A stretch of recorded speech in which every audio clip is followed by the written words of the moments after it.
오늘 말씀 먼저 읽겠습니다. 요한복음 1장 29절부터 34절까지 말씀입니다. 우리가 한 절 한 절씩 교독하도록 하겠습니다. 제가 먼저 29절 읽습니다. 이튿날 요한이 예수께서 자기에게 나오심을 보고 이르되 보라, 세상 죄를 지고 가는 하나님의 어린 양이로다.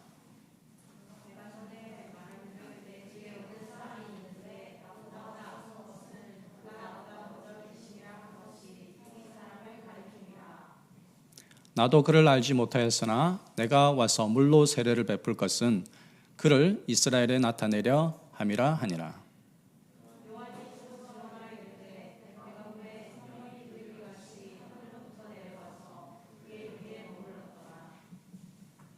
나도 그를 알지 못하였으나 나를 보내어 물로 세례를 베풀라 하신 그 이가 나에게 말씀하시되 성령이 내려서 누구 위에든지 머무는 것을 보거든 그가 곧 성령으로 세례를 베푸는 이인 줄 알라 하셨기에 다 같이 읽습니다. 내가 보고 그가 하나님의 아들이심을 증언하였노라 하니라. 아멘. 한 2주 정도 제가 설교를 못했던 것 같아요. 늘 항상 수요예배 때 와서 함께 말씀을 나누는데 그 이유는 제가 병원에서 제 몸에 있는 혹을 제거하는 수술을 했어요. 그래서 저도 몰랐는데 혹이 있더라고요. 그래서 큰 몸에 이상이 있거나 아프거나 그런 증세는 없었는데 혹이 4cm 정도 있었어요. 그래서 그걸 제거하는 수술을 하고 좀 회복하는 시간을 가져서 이제 거의 회복을 다 해서 일상생활에 가능해서 다시 또 여러분과 말씀을 나누게 될 수 있도록 해서 너무 감사합니다. 사실 저는 지금까지 크게 아파본 적이 없었던 것 같아요. 병원에 입원해서 입원 환자복을 입어보고 환자 음식을 먹어보고 그런 적이 저 평생에 처음 있었던 것 같아요. 아파도 병원에 거의 가본 적도 없고 감기가 걸려도 약을 먹어본 적도 거의 없어요. 선교지에서도 거의 10년을 지났는데 감기에 걸려서 이 병원에 찾아가서 그리고 약국에 찾아가서 약을 먹었던 적도 기억이 없었는데 이렇게 큰 수술을 하기는 제가 생각도 못했죠. 근데 그렇다고 해서 제가 아픈 것도 아니고 멀쩡해요, 똑같아요. 근데 혹만 제거했는데 그러면서 이번에 사실 2번이나 수술했어요. 하지정맥류를 또 수술을 하고 이번에는 또 부신이라는 곳에 콩팥 위에 부신이라고 하는 그 장기가 있는데 그게 우리의 몸의 호르몬과 여러 가지 것들을 관장을 한다 그러더라고요. 그것이 이제 망가지면 기능을 제대로 못하면 이제 혈압이 올라간다든지 아침에 피곤해서 일어나지를 못한다든지 살이 이렇게 찐다든지 그렇게 한대요. 그래서 그런 증상은 없었던 것 같아요. 너무 감사하고 어쨌든 혹은 뗐어요. 그게 이제 가만 놔두면 또 암으로 갈 수 있으니까 이렇게 뗐다 그러더라고요. 침대에 한 3박 4일 정도 이렇게 누워서 지내다 보니까 평소에 생각하지 않았던 그런 부분을 이번에 제가 조금 충격적인 그런 제 개인적으로는 충격이었으로 다가온 그런 부분도 있고 해서 제가 이 핸드폰에 메모를 했어요. 이게 참 새로운 충격 중에 충격이다. 제가 그냥 몸이 아파서 그렇게 한 것도 있지만 그 병원이라는 그리고 의사라는 그들이 갖고 있는 그 직업 그리고 그들이 실제 단순히 어떤 직업적으로 하는 것이 아니라 의사라는 것이 정말 참 사람의 생명을 살리는 진짜 참 실력이 있는 자구나. 이것들을 참 실감하게 됐어요. 제가 이번에. 그래서 우리가 어떤 학문을 배우거나 공부를 하거나 어떤 박사가 되거나 그러면 사실 그 사람이 진짜 실력이 있는 박사인지 학자인지 알 수가 없을 때가 가끔 있어요. 제가 신학교 공부하면서 교수님이 정말 책을 기가 막히게 썼어요. 본인이 썼어요. 논문도 기가 막히게 하고 근데 엄청 기대하고 있는데 그 본인이 쓴 책을 들고 와서 수업 시간에 강의를 하시는데 저렇게 위대한 놀라운 책을 쓰신 분이 강의를 하시면 얼마나 또 기가 막히게 강의를 하실까 기대감에 이렇게 쫑긋해갖고 이렇게 앉아 있는데 자기가 쓴 책을 들고 오시더니 그냥 읽고 계시더라고요. 자기가 아는가 하고 이걸 설명하고 알아듣게끔 이게 잘 강의를 하면 될 텐데 왜 본인이 쓴 책을 그냥 읽고만 계시지? 좀 답답하고 좀 그런 그 참 아쉬운 그런 마음도 있었어요 그때는. 그래서 야, 참 실력이 있다는 게 이 뭔가를 봐서는 알 수 없구나. 도대체 이 사람이 실력이 있다는 게 어떻게 알 수 있을까? 그걸 좀 이제 고민을 하면서 제가 몸에 어떤 병이 있었는데 그걸 정확하게 진단을 하고 그걸 그다음에 체크를 하고 그다음에 그걸 처방을 하고 그리고 무슨 문제가 있으면 그걸 수술까지 하고 또 수술을 성공적으로 해야 이 의사 선생님이 정말 실력 있는 의사분이구나, 실력이 있구나. 그냥 의사 타이틀만 가지고 하는 게 자랑하는 게 아니구나. 그게 알 수 있잖아요. 그렇게 하면서 나는 정말 선교사로서 실력 있는 선교사인가 정말 고민을 심각하게 하게 됐어요. 선교사로서 부름받아서 소명이 있다 그러고 훈련을 받아서 제가 거의 한국에서 한 8년을 훈련받은 것 같아요. 신학교 공부하고 언어학자로 또 2년 또 MA 공부하고 또 선교 훈련 이래저래 받고 그 기간에 8년 지났거든요. 그리고 말레이시아 가서 또 갔어도 또 이렇게 선교사를 10년 하고 왔는데 돌아보니까 내가 무슨 실력자인가, 내가 무슨 실력이 있는가. 그 한 영혼을 살리는 의사 선생님은 육체적인 병이 있으면 그걸 진단하고 처방하고 수술을 하고 도려내고 정말 실력을 유감없이 드러내 보였는데 나는 도대체 한 영혼을 살리는 일에 얼만큼 실력자였는가 돌아보니까 부족한 게 너무 많더라고요. 그래서 제가 메모를 했는 거를 한번 여러분하고 한번 공유를 한번 할게요. 한번 들어보세요. 내가 무슨 고민을 하게 됐는지. 의사의 실력을 알 수 있는 방법은 정확하게 이게 드러난다는 거예요. 도대체 이 의사가 어떤 실력을 갖고 있는지. 의사의 실력을 가늠하는 것은 환자에 대한 정확한 진단 능력과 실제 병을 치료하는 과정에서 보여주는 처방과 수술 능력이 있다는 것이다. 그러면 병을 진단하고 수술하는 과정에서 내 몸을 체크하는 과정들이 아주 체계적이고 정교하게 제 몸에 대해서 정보를 막 캐내가더라고요. 그 과정에 어떤 검사를 했냐 하면 피검사, 소변검사 이것만 해도 사실 엄청나게 많은 그런 그 리스트에 보면 피검사, 소변검사만 해도 수십 가지의 정보를 알 수 있어요. 내가 지금 어느 정도 뭐 체지방이 어느 정도고 그죠? 뭐 무슨 염증이 있고 병이 있고 이런 것까지 벌써 다 웬만한 건 다 알 수 있어요. 근데 거기다가 가슴 엑스레이 찍었죠. 심장 초음파를 했죠.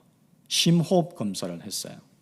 그다음에 혈압 체크를 하루에 2번씩 하고 온도 체크도 같이 하루에 2번씩 하고 심전도 검사를 하고 CT로 특별히 컴퓨터 단층 촬영으로 CT 촬영을 하고 복부 초음파를 또 하고 과거에 어떤 이제 리스트를 통해서 과거에 어떤 병력이 있는지 어떤 병이 걸렸었는지 그걸 또 조사를 하는 그 체크를 하고 우리 가족 중에 어떤 병력이 있는지 그것까지도 암이 있었냐 위암이 있었냐 폐암이 있었냐 무슨 그 유전병이 있냐 이런 것까지 다 체크를 하죠. 그 다음에 과거에 내가 음주를 했는지 흡연을 했는지 그것까지 다 체크를 해요. 예전에 했으면 하루에 담배 몇 갑 피웠습니까? 소주 먹었습니까? 맥주 먹었습니까? 하루에 몇 잔 먹었습니까? 그런 것까지 다 체크를 하더라고요. 음식 알러지가 뭐가 있는지 그 다음에 행정요원이 따로 있어가지고 또 입원 수속에 관련된 또 꼼꼼하게 이런 걸 다 체크하고 그 다음에 수술에 들어가기 전에 상세 설명을 해주시는 그런 과정도 있고요. 그 다음에 그 과정 속에서 어떤 설명을 해주셨냐 그러면 수술할 때 옆구리와 등 뒤에 구멍 3개를 정도 뚫는데 복강정으로 수술할 예정입니다. 만약에 복강정 수술하다가 다른 장기를 건드리거나 출혈이 만약에 심하게 되면 그때 급하게 배를 또 갈라서 수술을 더 크게 할 예정입니다. 이런 것까지 설명을 상세하게 해줘요. 그래서 실제 수술은 간단한 것으로 1시간 정도 소요될 예정입니다. 그래서 저를 안심을 시켜주더라고요. 그리고 나서 담당 주치의가 매일 와서 또 체크를 합니다. 그리고 담당 간호사가 오셔서 하루에 3번 이상 이런 혈압이나 온도나 모든 환경을 상황을 그때마다 체크를 해요. 그 다음에 수술 동의서를 받으려고 담당 의사와 인턴 방문하셔서 체크를 하고 사인 받고 이 모든 과정을 다 했어요. 이런 건 내가 기록을 다 해놨어요. 그리고 실제 수술이 1시간 정도 경과하고 의사의 진정한 실력이 여기서 이제 드러나는 거죠. 그 다음에 10일 후에 조직 검사 결과가 나왔어요. 그리고 거기에서 이제 양성 종양이라는, 악성이 아닌, 암이 아닌 이제 양성, 이제 혹으로만 발견된 거죠. 그러면서 6개월 후에 다시 오래요, 병원에. 호르몬 검사를 다시 해서 이 전체 남아있는 하나의 호르몬 기능이 정상적으로 하고 있는지 한 번 더 체크를 하겠다고 합니다. 그래서 6개월 뒤에 있을 그 예약을 미리 다 하고 또 병원에 마무리하고 왔어요. 자, 여기까지가 제가 한 일주일 정도, 그리고 수술 후에 한 2주 정도 지나면서 전체 한 3주 정도의 과정을 기록을 다 했어요. 이렇게 하면서 제가 깨달은 것은, 그러면 교회에서는 왜 이런 체크를 안 할까? 만약에 교회에서 우리 성도님들 한 분 한 분을 대해서 영적인 삶이나 상태에 대해서 이런 체크를 만약에 이런 식으로 피검사, 소고병 검사 이렇게 이제 이거는 피지컬하게 이렇게 하지만, 만약 영적으로 어떤 이제 카테고리를 가지고 어떤 체크리스트를 가지고 체크를 하게 되면 우리는 지금 어떤 상황인지 알 수 있을까요, 없을까요? 알 수 있겠죠. 정확한 그런 객관적인 데이터를 가지고 이제 체크를 들어가게 되면 도대체 우리는 알게 모르는 막연한 신앙생활 가운데 있는 이 신앙의 삶을 도대체 누가 체크를 해주기를 바랄까요? 안 할까요? 솔직히 저는 했으면 좋겠어요. 왜냐? 그 사람을 살리기 위해서. 보통 우리는 어떤 병이 심각하게 걸려야 저처럼 이게 정말 죽을 병이다 하니까 이제 병원에 가는 사람이 많아요. 교회에서도 누가 만약에 당신이 지금 보기에 심각한 거의 암 수준에 갈 정도의 지금 병이 있습니다. 누군가 정말 그 의사처럼 실력자가 딱 보면 딱 진단이 나올 거 아니에요. 그러면 이런 이제 절차를 따라서 정확한 데이터를 정보 수집을 해가면서 한 사람을 향해서 영적인 삶의 체크, 상태의 체크를 이렇게 해나간다면 제가 받은 것만 해도 벌써 수십 가지잖아요. 그걸 통해서 하나만 해도 되는데도 불구하고 너무 상세하게 세세하게 그거를 다 해 들어가더라는 거죠. 그러니까 저는 완전히 그냥 알몸으로 수술방에 들어갈 때 알몸으로 그냥 들어간 거야. 나의 모든 것이 그냥 다 까발려진 거죠.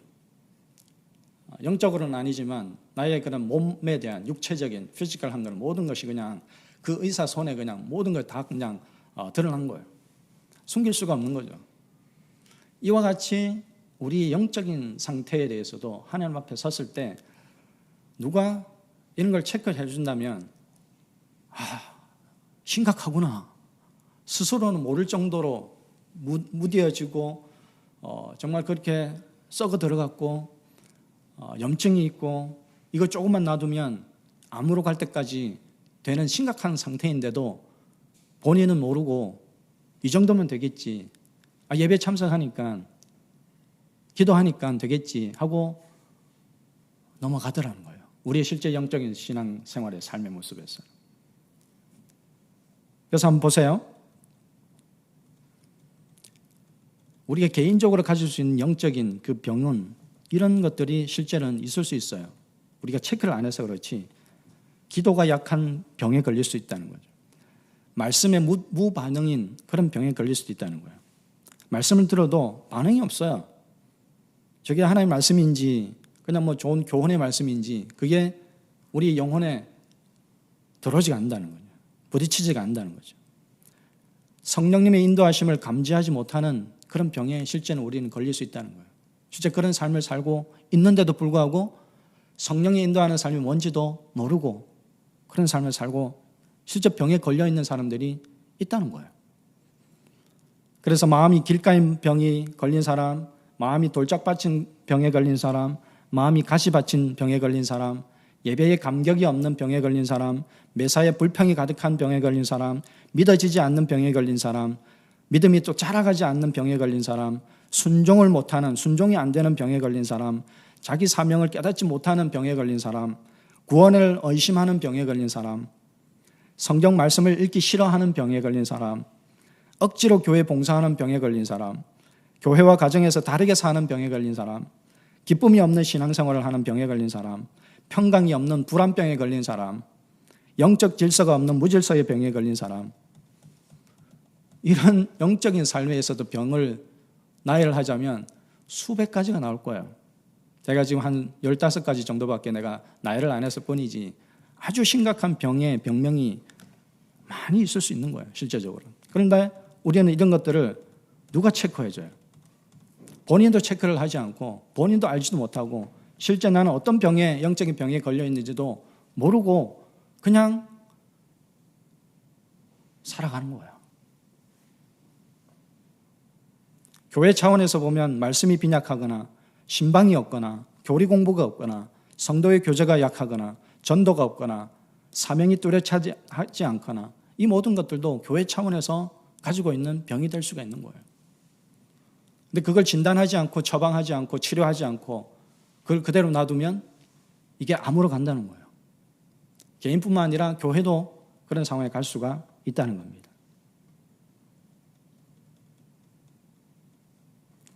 그래서 이런 병들이 어떤 사람은 약한 상태에 있을 수도 있고 어떤 사람은 이미 벌써 암으로 진행하는 상태도 있을 수 있다는 거죠.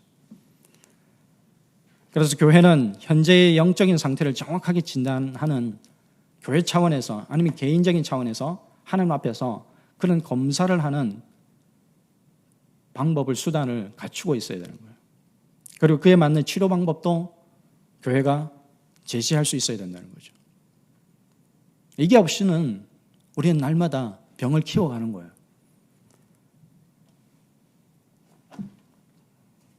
그래서 실제적으로 눈에 보이지 않는 이런 주관적인 그런 영적인 그런 그 병들은 객관적으로 어떻게 체크를 하는지 몰라서 그냥 내버려 두는 경우도 있을 것 같아요. 그러니까 교회는, 아니면 교회가 안 한다 그러면 여러분 스스로가 날마다 자기 점검을 하나님 앞에서 해 나가야 되는 거예요. 여러분들이 살기 위해서는. 제가 선교지 가면 제가 아까 충격을 받았다 그랬죠. 도대체 내가 지금 실력자로, 선교사로 또 앞으로 가면 이제 5년은 또 한 텀을 더 해야 되는데 내가 지금까지 해온 식으로 하면 큰 발전이 없을 것 같아요.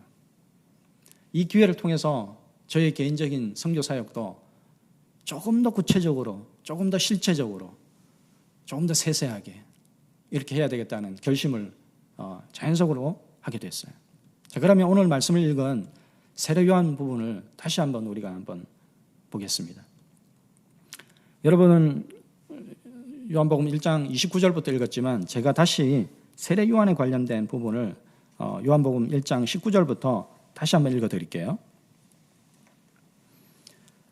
도대체 세례 요한이 누구인지, 그가 지금 어떤 상황에 처해 있는지, 자기 정체성에 대해서 정확하게 본인이 알고 있었다는 것. 사실 이것은 제가 보니까 요한이 참 하나님 앞에 실력자구나, 그걸 발견하게 됐어요. 여러분도 한번 제가 읽는 동안 도대체 요한, 세례 요한이 어떤 실력자였는지 한번 같이 한번 따라와 주세요. 요한복음 1장 19절부터 제가 읽습니다.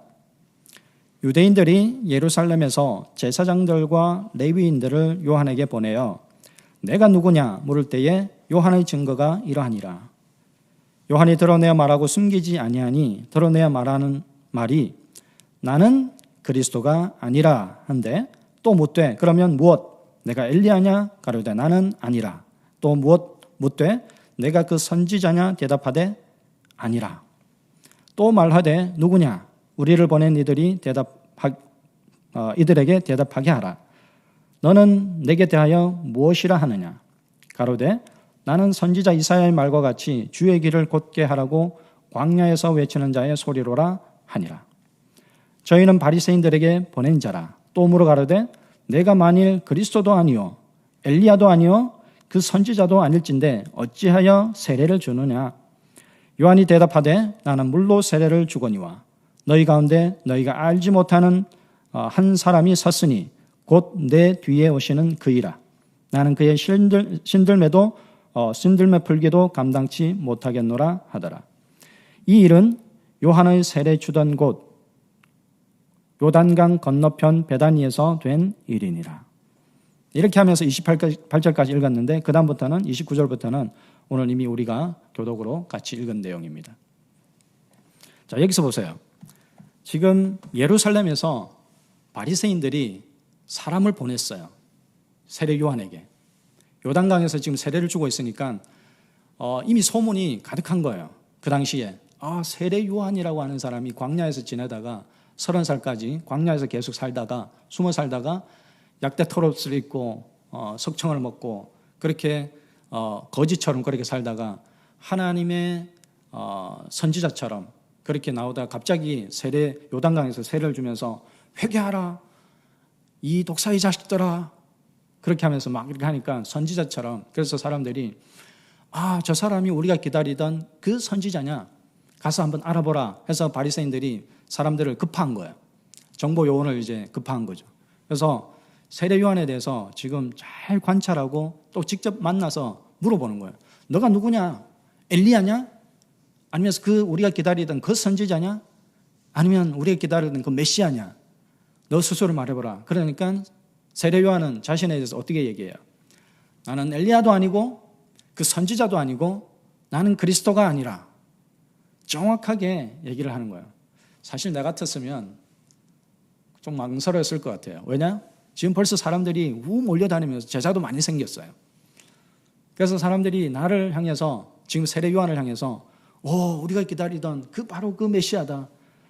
군중들이 막 오고 세례받고 하나님 나라에 대해서 얘기를 막 듣고 시작하고 하니까 자기 스스로가 어떻게 되겠어요?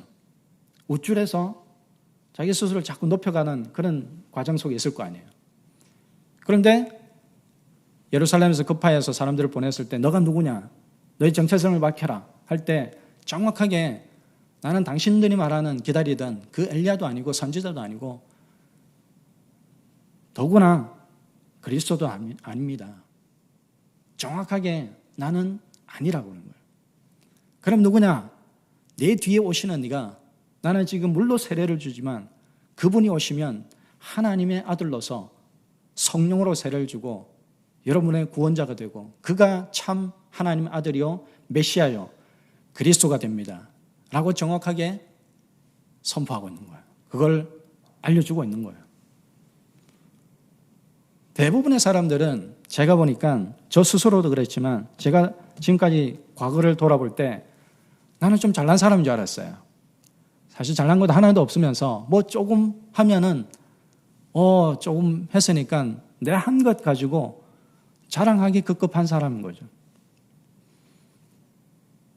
실제 공부도 제대로 해본 적도 없으면서 뭐 하나 자격증 하나 따면은 이만큼 열심히 했으니까 내가 자격증 하나 더 땄어. 학위 하나 더 땄어. 나 이제 해도 돼. 누가 뭐라 안 해. 나는 자격자야. 실력자야. 이렇게 해온 것이 나 모습이었단 말이에요. 그러니까 의사 같으면 내가 아까 얘기했죠. 정말 그 육체적인 우리 몸이 갖고 있는 그것들을 본인이 전공에 따라서 정확한 그 체크 방법과 수단과 이런 것들을 기계를 통해서 완벽하게 다 한 사람의 그 어떤 상태를 다 그냥 까발릴 수 있는 거예요. 다 드러낼 수 있는 거예요. 완벽하게 그냥 거의 100%에 가깝게끔 그거를 집어내는 거예요. 이 사람이 무슨 문제가 있고 지금 어느 정도 혹이 자라 있고 그걸 어떻게 제거를 하면 되고 이걸 제거했을 때 어떤 문제가 있고 이런 것까지 다 예상해서 모든 것들을 완벽하게 할 수 있는 실력자가 되는 거예요. 그러면 선교사도 그 정도 실력이 돼야 되잖아요. 뭐 학위 있는 거 자랑하는 게 아니고 뭐 내가 공부했다는 거 자랑하는 게 아니고 내가 선교사 됐다고 자랑하는 게 아니고 진짜 사람을 영적으로 살려내야 될 거 아니에요. 그렇게 못하면 가짜인 거죠. 흉내만 내고 있는 거죠. 공부한 것이 그냥 다 헛것인 거죠, 사실은. 그것이 실력으로 드러나지 않으면.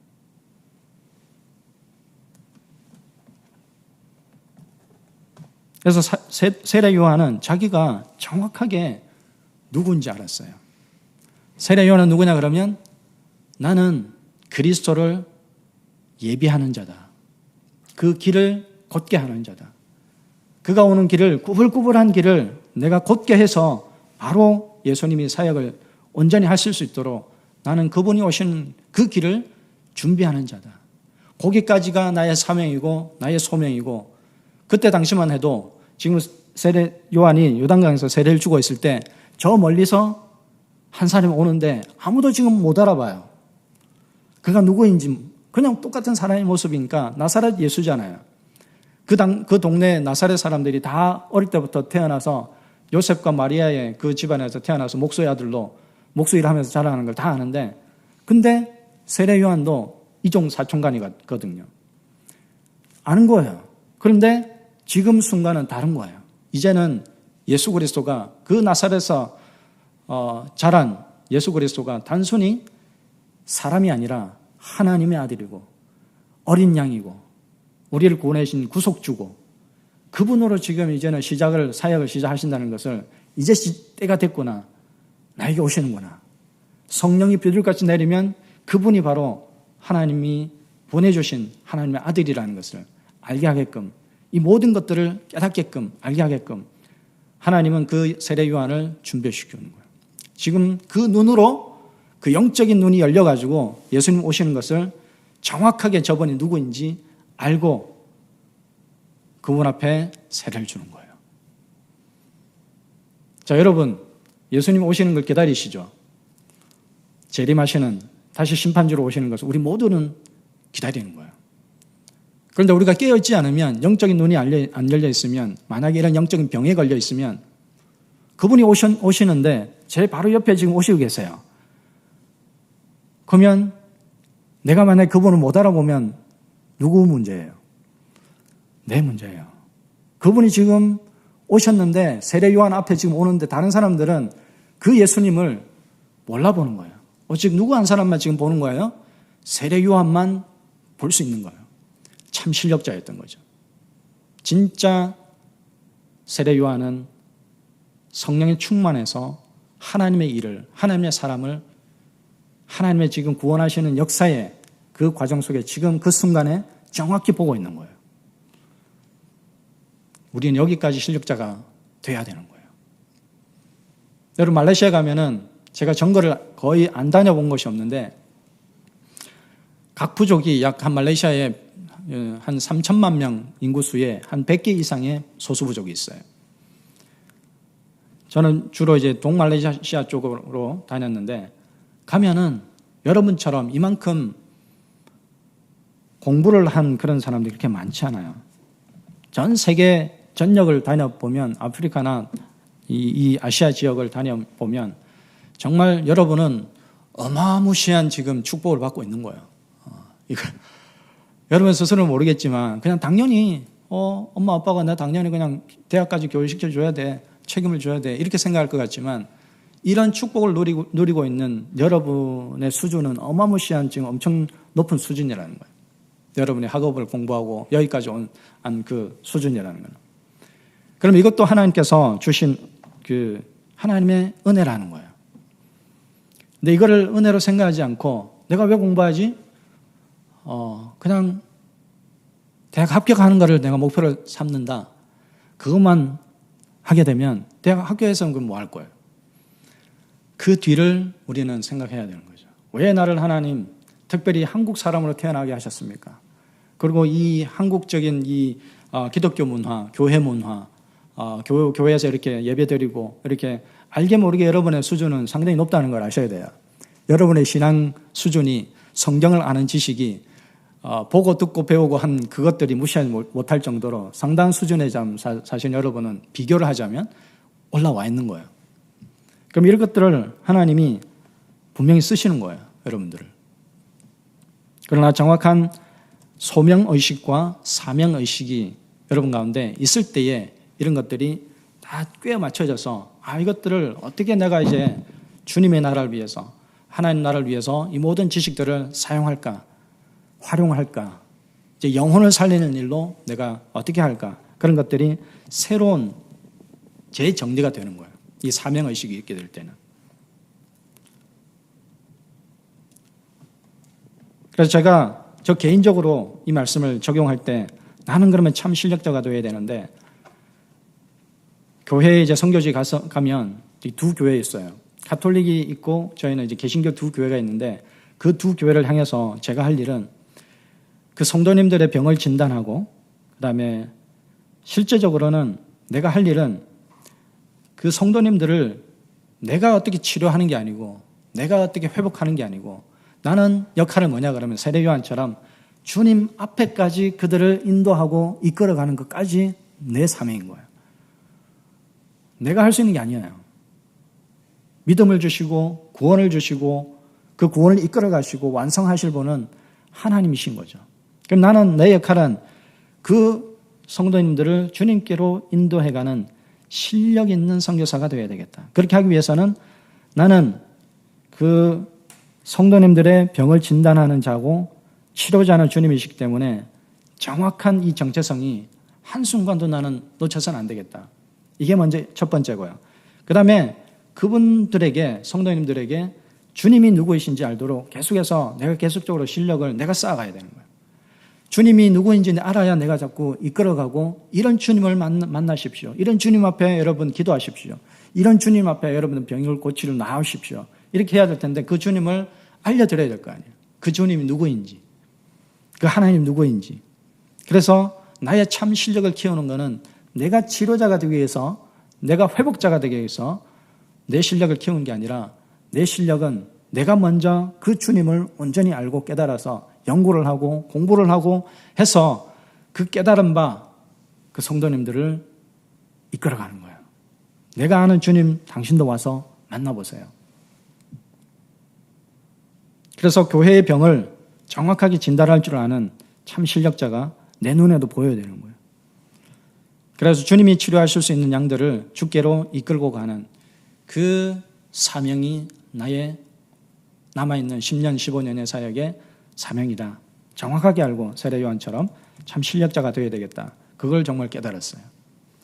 그럼 여러분들은 어떻게 되냐? 여러분도 각자의 교회 성도로서 실력자가 되어야 되는 거예요. 그럼 여러분의 실력은 어떻게 알아보냐? 그러면 여러분 스스로도 세례 요한처럼 내가 누구인가 정확한 정체성이 있어야 되는 거예요. 첫 번째가 내 안에 계신 예수 그리스도가 높아지고 나는 계속 낮아지는 참 실력을 키워나가야 됩니다.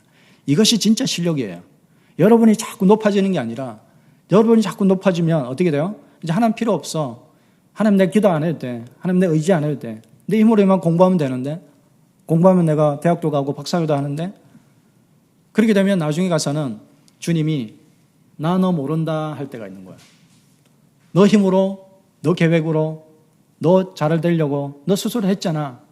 그 과정 속에서 너 나와 상관없게 관계 맺고 했냐? 나도 너와 상관없어. 나는 너와 관계없어. 이렇게 할 날이 온다는 거예요. 그러면 진짜 실력을 키운다는 건 뭐냐? 살아가면서 계속적으로 내 안에 계신 예수 그리스도가 자꾸 높아지고 세례 요한처럼 나는 계속해서 끊임없이 낮아져야 되는 거예요. 사실 그렇게 하지 않으려고 해도 진짜 예수를 만나면 나는 낮아질 수밖에 없어요, 사실은. 두 번째는 우리의 정체성이 실제적으로는 어떤 정체성이 되어야 되느냐 하면 그리스도의 몸인 교회를 세워가는 일을 위해 나는 실력을 키우는 거예요. 내 혼자 개인적으로 구원받아서 천국 가면 되겠지. 기독교는 그런 게 없어요. 혼자 개인 구원은 없어요. 하나님은 교회로 부름을 받았다는 거예요. 왜냐하면 우리가 그리스도의 몸을 이루어가는 각 지체이기 때문에. 그래서 내가 뭘 하든 교회를 세우는 일에 내가 쓰임받는 거예요. 그래서 나는 교회 안으로서의 정체성을 계속적으로 키워가야 되는 거예요. 마지막에 나의 십자가. 이 십자가란 뭐냐 그러면 하나님께로부터 받은 나의 사명인 거예요. 당신의 십자가는 뭡니까? 주님이 너는 너의 십자가를 지고 나를 따라오라 그랬잖아요. 그럼 사람들이 생각하기에 내 십자가는 뭐지? 그 십자가를 정확하게 알아야 그 십자가를 지고 하나님 주님을 따라갈 거 아니에요. 그 십자가가 뭔지 모르면 이게 십자가인가? 저게 십자가인가? 그게 다른 말로 하면 주께로부터 받은 사명인 거예요. 그 사명이 있을 때 이걸 나를 십자가로 지고 끝까지 주를 위해서 따라가는 거예요. 그러다 보면 즐거울 때도 있고 환난이 있을 때도 있고 곤란할 때도 있고 핍박이 있을 때도 있다는 거예요. 십자가라고 해서 무조건 고난과 그런 게 있는 게 아니라 그 가운데 보람이 있고 즐거움이 있고 기쁨이 있고 하나님 나라의 그런 큰 영광이 있고 함께 가는 거예요. 그러면 그걸 어떻게 하느냐? 하나님 주신 사명을 알 때 그 십자가를 알게 되는 거예요. 그러면 그 십자가도 내가 기꺼이 지고 가겠습니다 하고 갈 수 있는 거예요. 여러분이 하나님 앞에 나가서 실력자를 키워진다는 것은 여러분 그런 것들을 하나하나 채워나가는 거예요. 먼저 자기 정체성이 누구인지를 확실하게 알고 그리스도를 높이고 교회에 그리스도의 몸된 교회를 세워가고 나의 십자가를 깨달아가는, 그래서 그 십자가를 가면히 질 수 있는 이 세상 가운데 지고 주를 따르겠다고 헌신하며 나가는 그런 삶이 이제 여러분들에게 실력자로 서는 과정 속에 남아있는 거예요. 그래서 그런 참 실력자가 돼서 세상의 소금이요 빛의 역할을 온전히 감당하는 삶을 이 땅 가운데 살 수 있게 된다는 거죠. 오늘 우리 남자친구들도 뒤에는 가서는 다 깨가지고 잘 들은 것 같아요. 그동안은 많이 이제 밑에만 봤는데 오늘 이 말씀을 통해서 여러분 가운데도 큰 은혜가 있기를 바랍니다. 기도하겠습니다. 나를 구원하신 하나님, 우리의 구원자 되신 그 예수 그리스도를 우리 주님으로 모시고 하는 우린 예배자로 우리가 부름받았다는 것을 한순간도 잊지 않게 하시고 영적인 삶 가운데 참 실력자가 될 수 있도록 그리스도를 높이는 이런 참 실력자가 되는 우리 모두가 다 될 수 있도록 주님께서 힘 주시고 은혜 주시고 역사하여 주시옵소서. 감사하며 예수님의 이름으로 기도합니다. 아멘.